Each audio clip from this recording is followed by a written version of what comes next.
চলে আসি পরের চিঠিতে।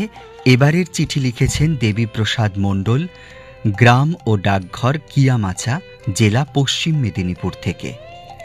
জীবনবোধের প্রাত্যহিকী।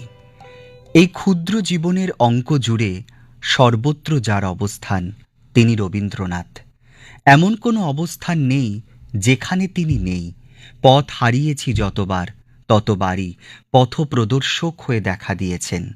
সুখের সন্ধানে আনন্দের উচ্ছ্বাস প্রকাশ করতে গিয়েও বারবার পেয়েছি তাকে, এবং এমনভাবে সে সুখ পেয়েছি যা খুলে দিয়েছে আনন্দের নতুন দিগন্ত।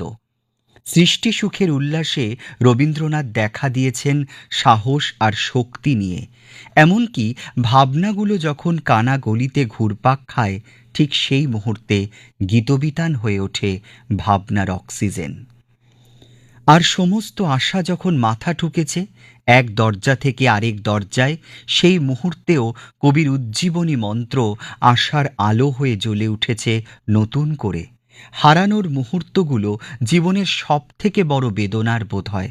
এমন সময় সব সান্ত্বনা ব্যর্থ হলেও অফুরন্ত শক্তির ভাণ্ডার কবির সঙ্গীত বেজে উঠেছে অন্তরের সেতারে। এমন ছায়া তরুবর হয়ে যিনি জীবনের আকাশ জুড়ে আছেন, তিনিই তো রবীন্দ্রনাথ। জীবনের যে কত পরিস্থিতির মুখোমুখি হয় তা জীবন মাত্রেই জানে, কিন্তু কোটি কোটি মানুষের সমস্ত পরিস্থিতির মোকাবিলা করার দুঃসাহস যদি কারোর থেকে থাকে, সে একমাত্র রবীন্দ্রনাথের। এমন মিলিয়ে দেওয়ার, ধরে রাখার, বাঁচিয়ে রাখার, দুঃখ বেদনা জয় করার, হতাশার মাঝেও স্বপ্ন সান্ত্বনা এঁকে দেওয়ার ক্ষমতার কার আছে? বিরল থেকে বিরলতম মুহূর্তেও যে পথ খুঁজে দিতে পারে, তিনিই তো রবীন্দ্রনাথ। অতীত, বর্তমান, ভবিষ্যৎ, যার সৃষ্টির ভাণ্ডারে অটুট অমলিন, সেই ছায়া তরুর কথাতেই বলি, আমারে তুমি অশেষ করেছ, এমনই লীলা তব, ফুরায়ে ফেলে আবার ভরেছ জীবন নব নব।